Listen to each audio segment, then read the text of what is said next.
Bonjour YouTube, aujourd'hui on va parler d'un sujet qui découle un peu du sujet de ma vidéo précédente. Vidéo où je parlais du fait que tu peux pas changer ta vie en restant la personne que tu es. Tu peux pas changer ta vie sans changer ton identité. Dans le sens où les habitudes que tu as aujourd'hui façonnent la personne que tu es. Mais en gardant ces habitudes, tu pourras pas avoir des résultats différents. Tu pourras pas avoir les résultats que tu espères si tu restes dans ton confort de vie sans changer tes petites habitudes. Donc moi je vais vous expliquer un petit peu ce que j'ai mis en place pour changer de mentalité, changer de vision des choses et pour faire en sorte que je passe à l'action tout simplement. Quelles sont les petites choses que j'ai mis en place, comment j'ai fait pour les mettre en place et comment j'ai fait pour tenir sur long terme parce que c'est la régularité qui paye dans tout ce qu'on entreprend. Donc voilà, je vous laisse avec la suite de la vidéo. Bon visionnage! Pour vous remettre un petit peu dans le contexte, j'ai rencontré quelqu'un en janvier dernier, donc janvier 2024, ça va bientôt faire un an. Et cette personne-là m'a énormément appris sur les 2 heures que j'ai eu de discussion avec elle. De là, j'ai vraiment commencé à m'intéresser à fond au développement personnel, à comment devenir une nouvelle personne, etc., une meilleure personne. J'ai vraiment changé de vision, j'ai changé d'état d'esprit, j'ai changé de mentalité. J'ai vraiment changé ma façon de voir les choses et mon regard sur les autres et sur le monde en fait, en général. Du coup, pour en revenir à ce que je parlais 2 minutes avant, j'ai rencontré cette personne en janvier dernier et elle m'a beaucoup appris. Je pense que cette rencontre m'a vraiment donné un déclic. C'était une rencontre sur un lieu de travail, donc vraiment c'est quelqu'un avec qui j'ai aucun lien aujourd'hui. On a pu échanger pendant 2 heures. Je pense que c'est ce moment-là qui m'a vraiment donné ce déclic. Du coup, pour vous dire un peu quelle fille j'étais il y a quelques mois, voire maintenant quelques années plus tôt, j'étais persuadée qu'il fallait faire forcément des études pour réussir notre vie parce que tout ce qu'on me disait c'était que faire des études, avoir des bagages et avoir des choses écrites sur le CV était un peu la promesse d'un bon salaire et j'étais persuadée de ça, sauf que vu que je ne rentrais pas, du moins j'avais énormément de mal à rentrer dans cette case-là. Je me sentais nulle, et je me sentais incapable. J'avais l'impression que ma vie n'ira pas plus loin que 20 ans, parce qu'en fait, ça sert à rien, dans le sens où je suis nulle, je ne sers à rien, je ne sais rien faire. J'avais vraiment toutes ces croyances dans ma tête qui m'ont bousillé, mis à terre ma confiance en moi. Je vais vous dire une phrase que je répétais beaucoup à mon entourage quand j'essayais de leur exprimer comment je me sentais. Je leur disais que je vivais pas ma vie, j'attendais que ma vie se vive. Donc je pense que cette phrase, elle veut absolument tout dire. Je ne vivais pas ma vie, j'attendais que ma vie se vive pour moi. J'étais pas du tout le personnage principal de ma vie. Je regardais ma vie se passer sans rien faire, sans passer à l'action. Et après, malheureusement, j'étais pas heureuse dans ma vie et je m'étonnais que ma vie n'avance pas. Alors que je prenais pas les choses en main pour que ma vie change et ma vie avance. J'avais peur de l'échec, j'avais peur de n'arriver à rien. Je laissais ma vie en fait se vivre sans que je passe à l'action dans ma propre vie. C'est triste à dire mais c'était le cas. J'étais quelqu'un qui voulait perdre du poids mais qui ne faisait rien en place pour perdre du poids. Je me disais tout le temps non mais allez encore c'est juste un McDo cette semaine c'est pas grave. Je mettais rien en place pour changer mais je voulais hein. Mais je voulais juste, je faisais rien d'autre que vouloir. Je passais pas à l'action. J'avais peur de faire quelque chose de différent, j'avais peur qu'en faisant quelque chose de différent, on allait me juger, on allait me voir de façon bizarre, alors qu'au fond j'avais cette sensation de devoir prendre un chemin différent du chemin des autres, mais j'osais pas le faire parce que j'avais peur qu'on me juge, j'avais peur qu'on m'envoie de la négativité et du pessimisme, et de toute façon tout ce qu'on m'aurait envoyé, si j'aurais commencé à aller dans cette direction-là à ce moment donné, j'aurais cru à tout ce qu'on m'aurait dit, donc je pense que j'aurais abandonné directement. J'étais une personne qui avait excessivement peur de l'échec. Je ne faisais rien parce que j'avais peur de n'arriver à rien, parce que j'avais aucune confiance en moi. J'étais persuadée aussi que je ne ferais jamais rien, que j'étais totalement nulle et que je ne valais absolument rien du tout. En vrai, ça fait la peine parce que tu dis t'as 20 ans, t'as 21 ans, t'as 18 ou même 19 ans et t'es persuadée d'être nulle, t'es persuadée que tu n'y arriveras jamais dans la vie, t'es persuadée que t'atteindras jamais tes objectifs, mais en fait t'as même pas d'objectif parce que tu n'oses même pas en avoir parce que t'es tellement persuadée que tu n'y arriveras jamais que tu n'oses même pas rêver. J'étais un peu cette personne-là, j'étais cette fille-là, chose qui ne m'a absolument pas aidée. Je pense que suite à cette rencontre, j'ai vraiment pris conscience des choses et je me suis vraiment dit c'est bon Inès, à un moment donné, tu viens d'avoir 21 ans, faut te bouger les fesses, fais ce que t'aimes tout simplement. Du coup, je vais vous dire un peu les choses que j'ai mis en place pour changer de cette mentalité à la mentalité que j'ai aujourd'hui. Aujourd'hui, je suis quelqu'un qui est beaucoup plus posé, j'ai beaucoup plus confiance en moi, je passe à l'action. Maintenant, je suis persuadée qu'on peut réussir dans notre vie, peu importe notre parcours, peu importe la route qu'on prend, qu'on ait eu un parcours scolaire superbe ou non, je pense qu'on peut très bien partir de rien et devenir quelqu'un de grand. Je suis assez organisée, j'essaie de m'organiser, j'essaie d'organiser mes journées à l'avance, j'essaie d'organiser même mes mois à l'avance pour éviter de me sentir submergée par mon travail, submergée par les choses que j'ai à faire. Et j'essaie d'avoir moins de charge mentale. Je me laisse beaucoup moins abattre par la flemme. J'essaie de déchiffrer si c'est de la flemme ou si c'est vraiment du manque de temps quand j'ai quelque chose à faire. Parce que ça peut arriver que j'ai quelque chose à faire, mais j'avais mal organisé mon emploi du temps, sauf que du coup, ce temps-là, eh ben, je l'ai pas pour faire cette chose, et du coup, c'est pas la flemme, c'est juste un manque de temps, et je me suis peut-être un peu mal organisée. Mais par contre, quand j'ai la flemme, je me force à le faire quand même. Par exemple, souvent, j'ai la flemme d'aller courir, mais je me force à le faire. Et dans 3 mois, je verrai les résultats. Et les résultats, je les ai vus. Je me force à agir, même quand c'est la flemme. Bah, parce que sinon, on ne ferait plus jamais rien. Sinon, on serait tous des flemmards à rester dans notre lit de 8h jusqu'à 18h à regarder notre série, en fait, tout simplement. Maintenant, je mange correctement, je mange de façon saine, j'ai arrêté de grignoter, chose avec laquelle j'avais excessivement de mal il y a quelques mois encore. Ça, c'est vraiment quelque chose que j'ai mis en place depuis juillet, août, pas avant. La semaine dernière, j'ai retrouvé une feuille donc, qui se présente comme ça, avec une liste de 14 habitudes. En fait, si vous voulez, il y a écrit clairement habitudes à supprimer. J'avais fait même des petites cases pour, si un jour j'ose tomber sur cette feuille, bah, cocher si j'avais supprimé ou non ces habitudes. Et je vais vous dire si oui ou non j'ai réussi à les supprimer. Je voulais arrêter de me plaindre parce que je me suis dit que me plaindre, en fait, ça fait juste penser à mon cerveau négatif. Parce que quand on se plaint, en général, on n'exprime pas de la positivité, mais plutôt de la négativité. Je dirais pas que j'ai supprimé cette habitude. J'avoue, je m'exprime beaucoup quand il y a quelque chose qui ne me plaît pas. Je m'exprime parce que j'ai besoin d'en parler tout simplement. J'avoue, il faudrait que je travaille là-dessus. Je vais continuer à travailler là-dessus. Voilà, donc ça c'est une habitude que je n'ai pas supprimée. La deuxième habitude était boire de l'alcool. Alors pourquoi je voulais supprimer mon habitude de boire de l'alcool? Parce que, en fait, pour moi, l'alcool, ça n'a absolument rien de positif. Ok, tu peux boire un verre, 2 verres, 3 verres pour fêter quelque chose, mais boire, pour moi, ça ne sert à rien. Quand je bois de l'alcool, c'est parce que j'aime le goût et pas pour la sensation que ça me procure. Sauf que le problème, en fait, c'est que l'alcool, ça devient vite une addiction. Souvent, je prends aucun plaisir à boire de l'alcool. Je suis cette personne qui, au resto, préfère prendre un Diabolo aux fraises que prendre un verre de vin. J'ai coché cette habitude. Et je pense même que quand j'avais fait cette fiche, je n'avais même pas cette habitude, mais j'ai voulu la cocher parce que c'est quand même quelque chose d'assez important. De toute façon, l'alcool, c'est à consommer avec modération, parce que c'est pas bon pour la santé. Même si toute raison est bonne pour boire un verre, hein, comme tout le monde dirait.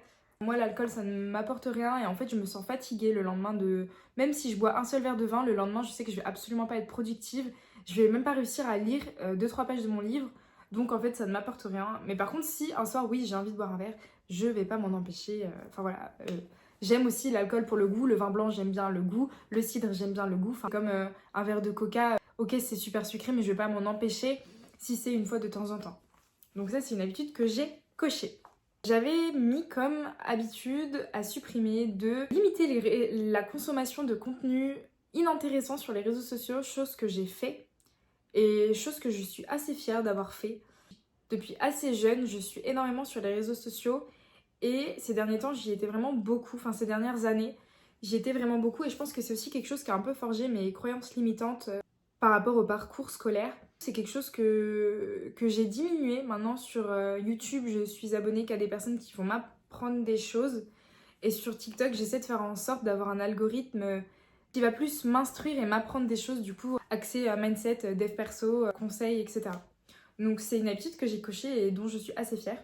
Il y a une autre habitude que j'ai cochée, enfin que j'avais écrit et que je voulais absolument supprimer, c'était arrêter de me trouver des excuses. Si je perdais pas de poids, c'était parce que si, parce que ça. Si je passais pas à l'action, c'était parce que si, parce que ça. Non. Arrêtez de se trouver des excuses. On est tous responsables de ce qui nous arrive et de ce qu'on fait. Si on a un succès dans quelque chose, c'est seulement grâce à nous. Et si on n'arrive pas à faire quelque chose, eh ben c'est malheureusement à cause de nous aussi. Il faut peut-être faire les choses différemment, s'y prendre autrement. C'est une habitude que j'ai réussi à supprimer. Alors la 5e habitude que je voulais supprimer, c'était celle de mal m'habiller. je ne m'habillais pas mal. Mais ce que je voulais dire, c'est que je voulais prendre l'habitude de, dès que je sors de chez moi, être bien apprêtée, juste pour ma conscience et ma confiance personnelle. Dans le sens où je pense que quand on est directement bien habillé et qu'on se sent bien dans nos habits et physiquement, on va renvoyer quelque chose de positif et de quelqu'un qui va avoir confiance en nous. Plutôt que si on est mal sapé et que on croise quelqu'un qu'on connaît, on va se dire merde. Enfin, je l'ai pas vu depuis 4 ans et il faut que je ressemble à un sac à patates quand je le vois, quoi. Ça, c'était juste quelque chose, c'était pour moi. Je pense qu'on n'est pas... On pense pas tous la même chose à ce sujet-là. Mais moi, je trouve ça important pour moi. En tout cas, c'est important pour ma personne de me sentir bien quand je sors. Et même quand je suis chez moi, maintenant, je m'apprête même quand je suis chez moi. Et ça me fait plaisir et ça me fait du bien. Donc je le fais et c'est quelque chose que j'ai vraiment réussi à tenir. Du coup, voilà, je suis plutôt contente de ça aussi. Alors, ça c'est une habitude que j'ai, je pense, à moitié supprimée. C'était être trop émotionnelle. Dans le sens où je voulais apprendre à réagir et à agir de façon rationnelle et logique plutôt que agir sous impulsion à chaque fois que je faisais. Dès que j'ai une idée, de l'apprendre avec réflexion, réfléchir dessus, peser le pour et le contre, etc. sans trop non plus me bousiller le cerveau à cogiter, mais voilà. Et ça, c'est quelque chose que j'ai réussi à faire en partie, donc je suis plutôt contente aussi. Donc pour la 7e habitude que je voulais supprimer, c'était le fait de penser à court terme. Ça, je ne l'ai pas vraiment supprimé. Pour vous donner un exemple, quand je prenais pas soin de mon corps et de ma santé physique, je me disais c'est bon, c'est qu'un gâteau. Manger un gâteau parce qu'il est bon va me procurer de la dopamine. Et en fait, j'agissais juste pour ce que ça allait me procurer sur le moment, alors que si je fais ça une fois par jour, au bout de 7 jours, j'aurais mangé 7 gâteaux en trop et du coup, j'aurais pas atteint mon objectif de perte de poids. J'avais fait une flèche et j'avais écrit prioriser les actes qui me rapprochent de mes objectifs. En vrai, je pense que je peux cocher cette case-là parce que maintenant, j'essaie d'agir en pensant vraiment au après, derrière. Cette vidéo, j'avais aucune envie de la tourner. Mais je me dis, si je le fais pas maintenant, eh ben ça sera me trouver une excuse en fait, parce que j'ai le temps, parce que si, parce que ça, donc je le fais, je passe à l'action. Ma 8e habitude à supprimer, c'était celle de négliger le sport. Donc ça, j'étais vraiment persuadée que je pouvais très bien avancer dans ma vie sans prendre en compte ma santé physique. Chose qui était totalement absurde dans le sens où j'avais tellement pas confiance en moi quand j'avais mes 7 kilos en plus. Je me sens tellement mieux, je me sens tellement vivante depuis que je fais du sport. Parce que du coup, j'ai réussi à prendre cette habitude de faire du sport 3 à 4 fois par semaine. Du coup, je suis plutôt fière d'avoir tenu et maintenant, en fait, j'ai pris goût. Parce que c'est bien de mettre des habitudes en place, mais je pense que le plus important, c'est même pas la discipline. Comme je disais dans ma vidéo d'avant, et c'est un point que j'avais oublié d'approfondir, c'est important d'aimer le chemin quand on met quelque chose de nouveau en place dans notre vie. Parce que si on n'aime pas ce qu'on fait, ça va être très compliqué pour nous de tenir. Du coup, j'ai appris à aimer le chemin pour ma perte de poids. Et maintenant, j'adore ça. Et maintenant, je suis même plus trop dans une quête de perte de poids. Je suis juste dans une quête d'avoir un corps sain, en bonne santé. Et une quête de manger de bonnes choses, quoi, pour mon corps. Parce que si mon corps va bien, ma tête ira bien. Voilà. Donc ça, c'est une habitude à supprimer que j'ai cochée. Une autre habitude, c'était celle d'avoir la flemme. Donc ça, j'ai clairement coché, même si parfois, oui, la flemme l'emporte quand même. En général, j'agis parce que j'ai pas le choix. Et je me dis pas, non, là j'ai la flemme. Comme cette vidéo, je vous disais que j'avais la flemme de la faire. Mais je le fais quand même parce que si on succombe tout le temps à la flemme, on ne ferait plus rien du tout. La 10e habitude, c'est une habitude que j'ai beaucoup entendue quand je consommais du contenu sur YouTube de développement personnel et c'est quelque chose aussi que j'ai beaucoup lu. Je voulais supprimer le fait de ne pas prendre mes responsabilités. J'essayais tout le temps, dès qu'il m'arrivait quelque chose de négatif, de remettre les choses sur le dos de quelqu'un d'autre ou sur le dos de la vie, en fait, tout simplement, comme quoi je n'y étais pour rien. Et même quand quelque chose de positif m'arrivait, je n'y étais pour rien non plus. Ma confiance en moi, elle était complètement raplapla. Sauf que maintenant, je me dis, si j'arrive à faire quelque chose, c'est seulement grâce à moi, grâce à mon aide, grâce à ce que j'ai fait pour arriver à réussir. Voilà. Si j'ai réussi à perdre du poids, c'est grâce à moi, grâce à mes efforts. Et si je n'arrive pas à perdre du poids, c'est seulement à cause de moi, parce que je ne mets pas les choses en place pour arriver à ces résultats. Je pense que c'est important de prendre ses responsabilités sur tout sujet de nos vies, dans le sens où tout ce qui nous arrive de positif, c'est grâce à nous. Oui, il y a peut-être une part de responsabilité d'autrui aussi, mais beaucoup grâce à nous, parce qu'en fait, c'est nous qui mettons les actions en place pour arriver aux choses positives qui vont nous arriver. Et tout ce qui nous arrive de négatif, c'est à cause de nous. C'est peut-être parce qu'on a manqué quelque part, qu'on n'a pas agi comme il fallait. C'est une habitude que j'ai réussi à supprimer et dont je suis assez fière aussi. Autre habitude que je voulais supprimer, c'était celle d'avoir des convictions. Parce qu'on est tous avec des idées bien prédéfinies de la vie. Je pense que les convictions, ça revient un peu au même que les croyances limitantes. C'est des choses qui sont vraiment ancrées en nous depuis notre plus jeune âge parce que notre éducation, nos valeurs, notre religion peut-être aussi.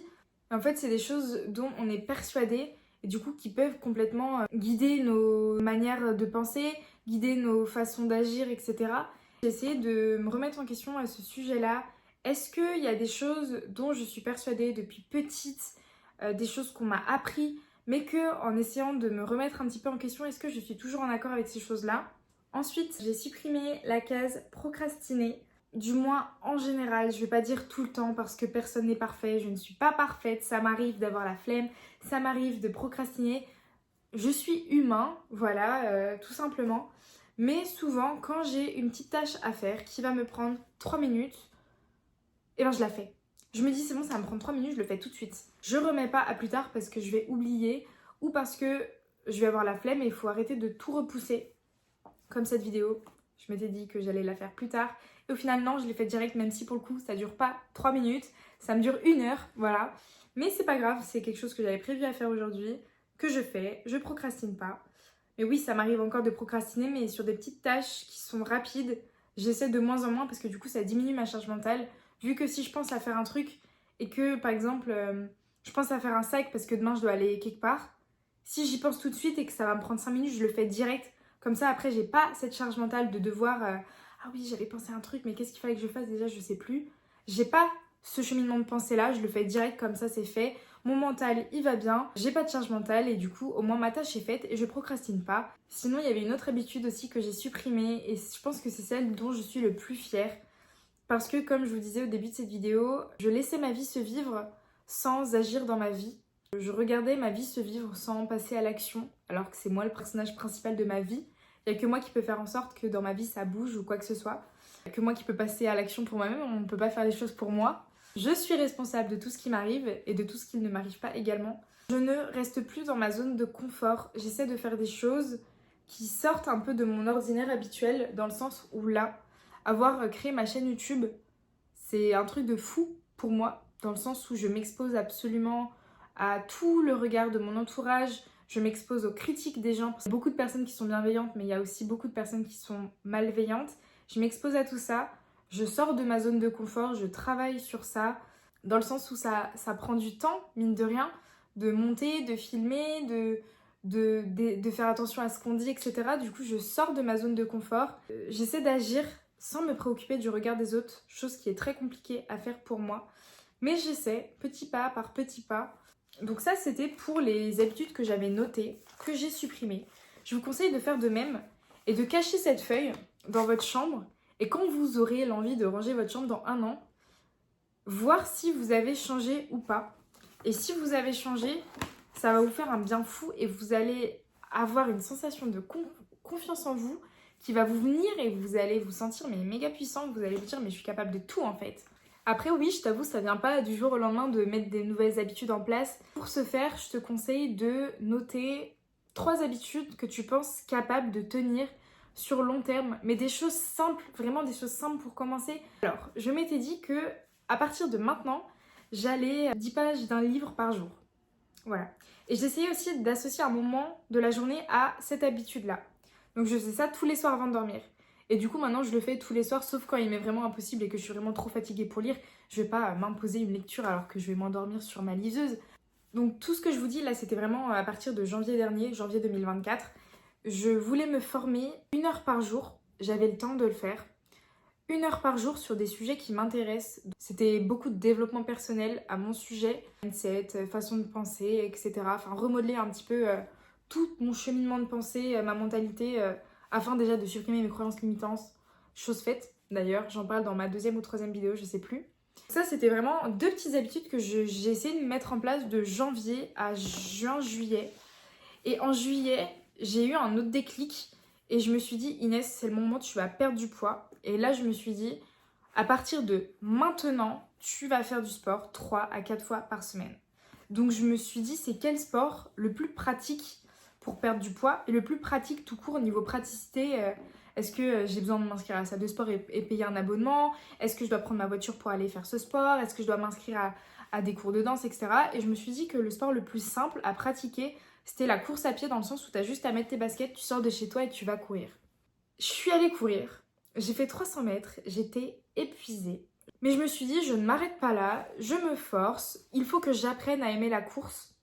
Et du coup, j'ai appris à aimer la course, chose qui m'a permis surtout d'améliorer ma confiance en moi. Je me sens beaucoup mieux dans mon corps et je suis fière aussi d'avoir tenu cette habitude, parce que du coup, je montre à mon mental que c'est moi qui a la main sur ce que je fais ou non. Et j'essaie aussi de dormir entre 7h30 et 8h par nuit, avoir un bon cycle de sommeil, même si ça c'est un petit peu compliqué pour moi pour le moment, dans le sens où j'ai pas du tout les mêmes horaires de travail tout le temps, donc c'est assez compliqué de jauger mon rythme de sommeil, mais j'essaie de faire au mieux et ça me permet d'être plus productive, de me réveiller même avant mon réveil, parce que du coup j'ai mon horloge interne qui me réveille à ma place. Cette vidéo est assez longue, ça va faire 1 heure que je filme, mais je pense que j'ai un petit peu fait le tour. Si vous avez des questions, n'hésitez pas d'ailleurs dans les commentaires, parce que même si vous avez juste des conseils ou des critiques constructives à me donner, je suis toute oui. Faut que tu passes à l'action. Passe à l'action pour toi, agis pour ton intérêt. Essaie de faire comme j'ai fait. Prends une feuille, note 10 habitudes que tu veux supprimer, que tu veux supprimer. Ça peut être des trucs tout bêtes. Arrêter de mettre 20 minutes dans mon lit sur mon téléphone, regarder les réseaux sociaux le matin quand tu te réveilles. Et à la place, peut-être, ton réveil sonne, tu te lèves et tu vas faire ta skincare direct, plutôt que scroller. Voilà, parce que scroller, commencer la journée en scrollant, ça amène de la négativité directement dans la première heure de ton réveil à ton cerveau, et du coup c'est tout sauf... c'est contre-productif en fait, très clairement. Donc voilà, j'espère que ma vidéo vous a plu. Je vous remercie de l'avoir visionnée en entier. S'il y en a qui sont encore là, n'hésitez pas à me donner votre avis en commentaire, ou même juste à me faire des critiques constructives. Ça m'aide beaucoup et ça m'aidera pour les vidéos futures. Je vous dis à la semaine prochaine, du coup, à dimanche 10h, comme d'habitude, pour ma prochaine vidéo. Bisous!